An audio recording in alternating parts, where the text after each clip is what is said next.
Hello my dear friends, again welcome to our YouTube channel. दोस्तों, हम लोग UP PGT के क्वेश्चन कर रहे थे, तो उसमें हम लोगों ने 64 क्वेश्चन किया था और ये क्वेश्चन नंबर 65 है। ठीक है, यहाँ पे मैं लिखना भूल गया, ये क्वेश्चन नंबर आपका 65 है। तो देखिए है क्या, डायरेक्ट देखते हैं फटाक से।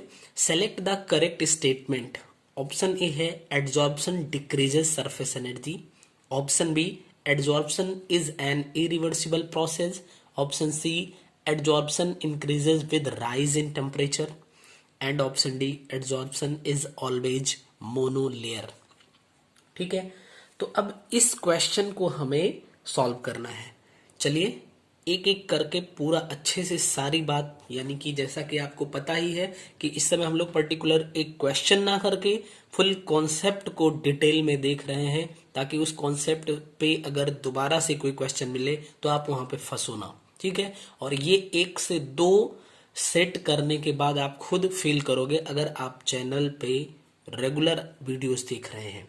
ठीक है, हाँ, वीडियो में आगे बढ़ने से पहले अगर आप चैनल पे नए हैं तो प्लीज सब्सक्राइब करिए और वीडियो को लाइक और उस पर कमेंट जरूर किया करें, इससे थोड़ा सा मोटिवेशन मिलता है। चलिए फिर देखते हैं। तो सबसे पहली बात आती है कि ये एड्जॉर्प्शन के बारे में पूछ रहा है, तो एड्जॉर्प्शन होता क्या है। ठीक है, एड्जॉर्प्शन है क्या? तो एड्जॉर्प्शन एक ऐसी फिनोमिनन है जिसमें कोई लिक्विड या गैसियस मॉलिक्यूल्स जो होता है वो सॉलिड सरफेस पे एक्यूमुलेट हो जाता है या डिपॉजिट हो जाता है या उसका कंसंट्रेशन बढ़ जाता है। आप कई शब्दों में कह सकते हैं। अब देखिए, जिस सरफेस पे, जैसे मान लीजिए इस सरफेस पे ये एक सॉलिड सरफेस है और इस पर कोई लिक्विड अथवा गैसियस मॉलिक्यूल आया और इसकी सरफेस पे इकट्ठा हो गया। ठीक है, तो अब इकट्ठा होगा तो इस सरफेस को जिस पर इकट्ठा हुआ है उसको बोलेंगे एब्जॉर्बेंट, और जो सब्सटेंस आके यहां पे इकट्ठा होगा उसको बोलेंगे एब्जॉर्बेट। ठीक है ना? तो चलिए इसको हम लिख लेते हैं अच्छे से, यानी ये एक प्रोसेस है या फिनोमिनन है, तो हम इसको लिख सकते हैं the phenomenon of concentration of molecules यानी मोलिक्यूल्स के कंसंट्रेशन की ये एक फिनोमिनन है ऑफ अ गैस और यानी गैसियस मॉलिक्यूल या फिर liquid molecule, of a gas और liquid at a solid surface. ठीक है, यानी एड्जॉर्प्शन क्या है? Adsorption is the phenomenon of concentration of molecules of a gas और liquid at a solid surface is called adsorption, is called adsorption. ठीक है ना? चलिए, the substance that deposits at the surface of solid means जो solid surface पे जो substance deposit होता है is called adsorbate। उसको क्या बोलेंगे? एड्सॉर्बेट बोलेंगे। ठीक है ना? And the solid on which surface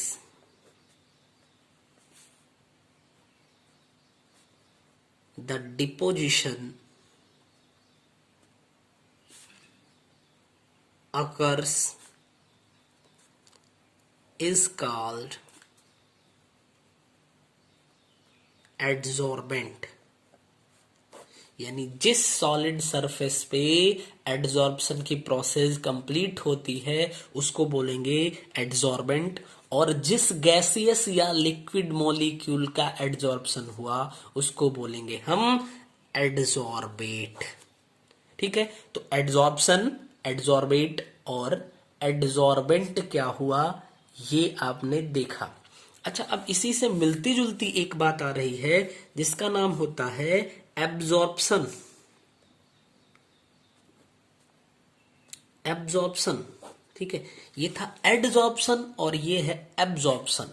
तो एब्जॉर्प्शन और एडजॉर्प्शन क्या होता है, देखिए जो एडजॉर्प्शन होता है वो सॉलिड के सरफेस पे ही होता है, जबकि एब्जॉर्प्शन क्या होता है खाली सॉलिड के सरफेस पे नहीं होता, उस सॉलिड के यानी उस सॉलिड बॉडी के अंदर में होता है। मींस एक लाइन में अगर हम कहना चाहें तो कह सकते हैं पेनिट्रेशन इनटू द बॉडी। ठीक है, penetration into the body of the solid means solid की बॉडी के इनसाइड में अगर कोई गैसियस मॉलिक्यूल या लिक्विड मॉलिक्यूल, ठीक है, अंदर तक पेनिट्रेट कर जाता है तो उसको बोलेंगे एब्जॉर्प्शन, और अगर सिर्फ सॉलिड की सरफेस पे ही रहता है तो उसको बोलेंगे एडजॉर्प्शन। ठीक, आई होप समझ में आए होंगी बातें। अब इन दोनों से मिलती जुलती एक और प्रोसेस होती है, उसका नाम होता है सॉर्प्शन। ठीक, एडजॉर्प्शन और एब्जॉर्प्शन, और अगली आई सॉर्प्शन। तो ये सॉर्प्शन क्या है, अगर एडजॉर्प्शन और एब्जॉर्प्शन दोनों प्रोसेस एक साथ हो तो उसको बोलते हैं हम sorption. Means what we can say in sorption, adsorption and absorption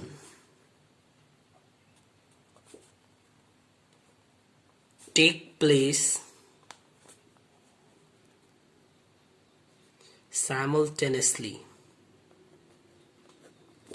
यानी कि दोनों प्रोसेस क्या होती हैं एक साथ अगर कहीं पे हो रही हैं तो उस प्रोसेस को हम बोलेंगे सॉर्प्शन बोलेंगे। ठीक है, तो आई होप कोई समझ में आई होगी बातें। अब चलिए थोड़ा सा और आगे चलते हैं, ये सिर्फ अभी डेफिनेशन रही, ठीक है ना, और एडजॉर्प्शन, एब्जॉर्प्शन और सॉर्प्शन ये तीनों की डेफिनेशन से हम इसमें डिस्टिंग्विश कर सकते हैं।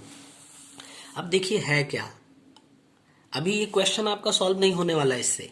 अब देखिए कुछ इसके बारे में पढ़ते हैं, यानी एडजॉर्प्शन के बारे में। तो एडजॉर्प्शन जो होता है ये प्रोपोर्शनल होता है किसके, पहली बात तो प्रेशर के, ये प्रोपोर्शनल होता है, यानी अगर प्रेशर ज्यादा होगा तो एडजॉर्प्शन की रेट बढ़ जाएगी। दूसरी बात हम कह सकते हैं ये प्रोपोर्शनल होता है सरफेस एरिया ऑफ एडजॉर्बेट, यानी कि एडजॉर्बेट के सरफेस एरिया के भी प्रोपोर्शनल होता है। मींस एडजॉर्बेट का सरफेस एरिया अगर इंक्रीज कर दोगे तो एडजॉर्प्शन बढ़ जाएगा, अगर आपने प्रेशर इंक्रीज कर दिया तो भी एडजॉर्प्शन क्या होगा, बढ़ जाएगा। ठीक, कोई दिक्कत नहीं है। अब अगली बात देखिए, ये एक बात, दूसरी बात, एडजॉर्प्शन जो होती है ये कैसी प्रोसेस है, it is a exothermic process.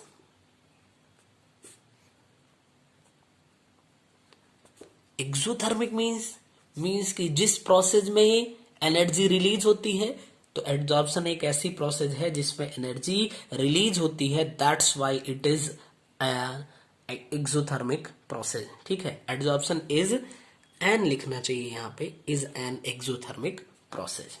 ठीक है, अब जो एडजॉर्प्शन होता है इसमें, एडजॉर्प्शन में सरफेस एनर्जी डिक्रीज करती है। Means what we can write, decrease in surface energy.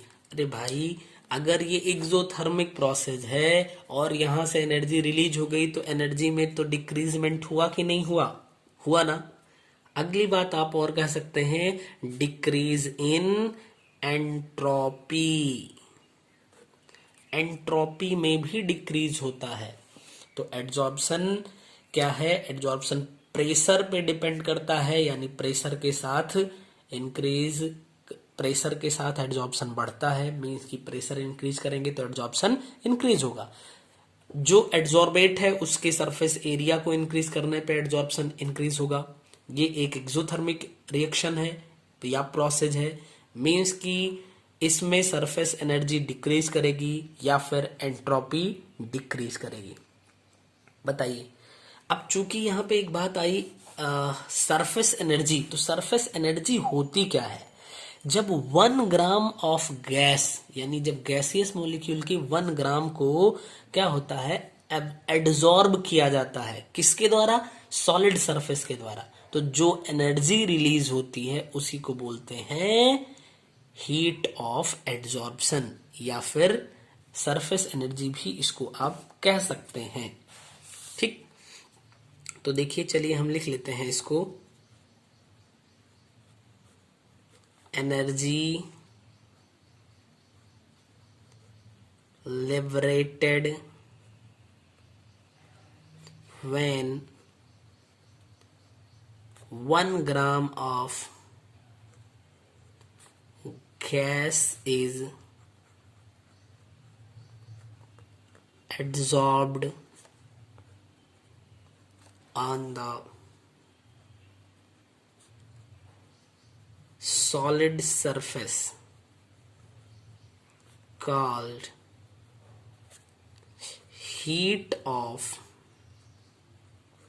adsorption।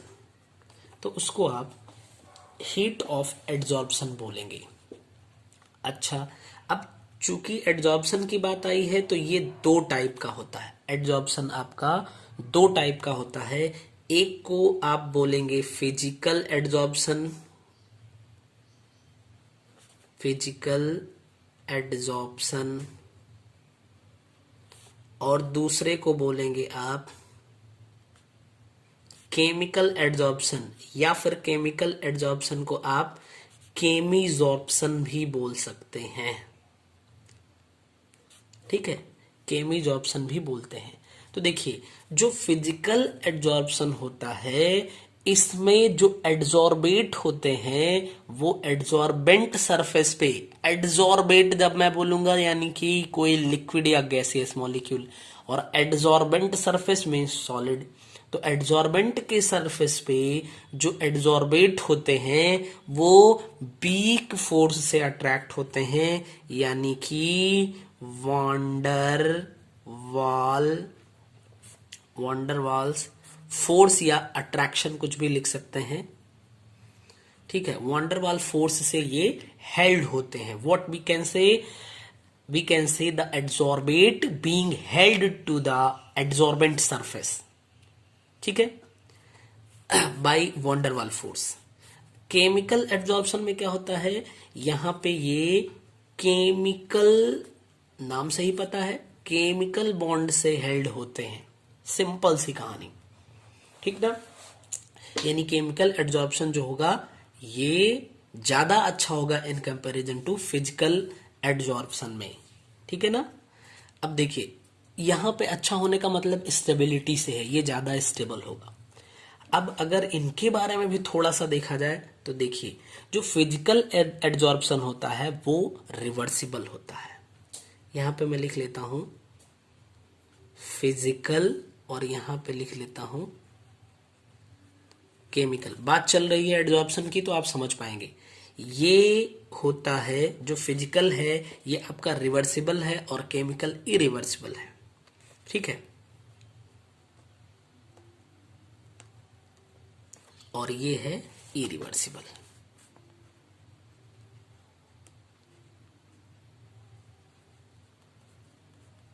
ठीक, जो फिजिकल एड्जॉर्प्शन होता है आपका, यानी फिजिकल एड्जॉर्प्शन ये प्रोपोर्शनल होता है 1/T के। मींस टेम्परेचर इंक्रीज करोगे तो फिजिकल एड्जॉर्प्शन जो होगा वो डिक्रीज करेगा, मगर जो आपका केमिकल एड्जॉर्प्शन होता है ये टेम्परेचर के प्रोपोर्शनल होता है। मींस कि अगर टेम्परेचर इंक्रीज करोगे तो केमिकल एड्जॉर्प्शन आपका इंक्रीज करेगा, ठीक है।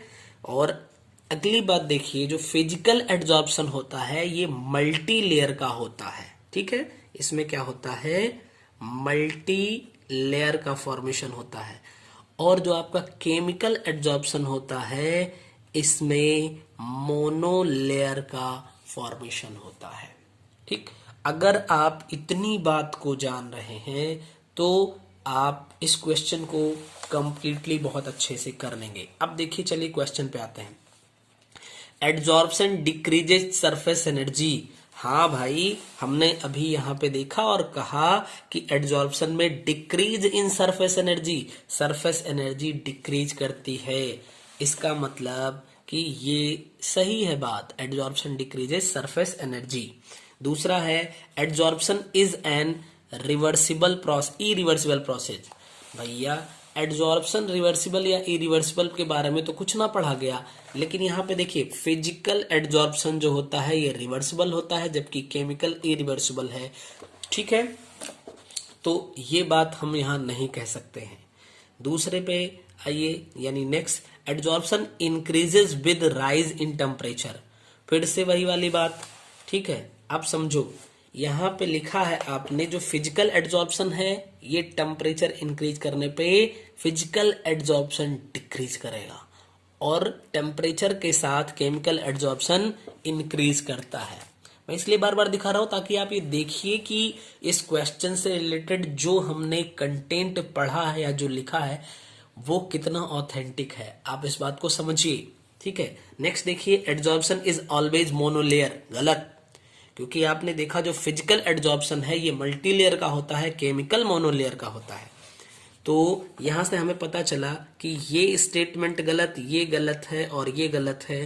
केवल एक ही स्टेटमेंट यहाँ पे सही है, इसलिए आपका जो ए है वही आंसर बनेगा, ठीक है। तो आंसर, करेक्ट आंसर आपने बाद में चूज किया, सबसे पहले आपने इस क्वेश्चन से रिलेटेड सारी बातें, एड्जॉर्प्शन क्या होता है, एड्जॉर्बेट क्या होता है, एड्जॉर्बेंट क्या होता है, एब्जॉर्प्शन क्या है, सॉर्प्शन क्या है, फिर एड्जॉर्प्शन किन किन बातों पे डिपेंड करता है, उसके बाद फिर इसके टाइप्स क्या होते हैं, फिजिकल एड्जॉर्प्शन, केमिकल एड्जॉर्प्शन, और फिजिकल एड्जॉर्प्शन और केमिकल एड्जॉर्प्शन में भी जो मेन बातें हैं, कौन रिवर्सिबल है, कौन इरिवर्सिबल है, टेम्परेचर पे कैसे डिपेंड करता, कौन मोनोलेयर होता है, कौन मल्टीलेयर होता है, ये सारी बात आपने देखी। तो यकीन मानिए कि अगर आपने एड्जॉर्प्शन से रिलेटेड ये इतनी बातें जान लिया, इसको आपने नोट्स में लिख लिया, इसको रिवाइज कर लिए, तो फिर आपको एड्जॉर्प्शन से रिलेटेड और कोई क्वेश्चन लगभग बाहर से नहीं मिलेगा, ठीक है। तो इसीलिए मैं कहता हूं पर्टिकुलर एक क्वेश्चन मत करिए, एक क्वेश्चन आपका किस कॉन्सेप्ट पे बेस्ड है वहां से आप उस कॉन्सेप्ट को सीखिए। हाँ, मैं बताना भूल गया, बता देता हूं, ये जो क्वेश्चन है आपका, ये फिजिकल केमिस्ट्री के सरफेस फेनोमेनन एक टॉपिक बनाया गया है, तो सरफेस फेनोमेनन से है, यानी कौन सा पेपर है, फिजिकल का। फिजिकल में चैप्टर कौन सा है आपका, सरफेस फेनोमेनन, ठीक, या सरफेस केमिस्ट्री। इंटरमीडिएट में सरफेस केमिस्ट्री के नाम से है, सिलेबस में सरफेस फेनोमेनन के नाम से है, ठीक। वहां से ये क्वेश्चन था और इसको आपने डिटेल में देखा। फिर मिलते हैं अगले क्वेश्चन के साथ और एक नए कॉन्सेप्ट के साथ नेक्स्ट वीडियो में। Thank you.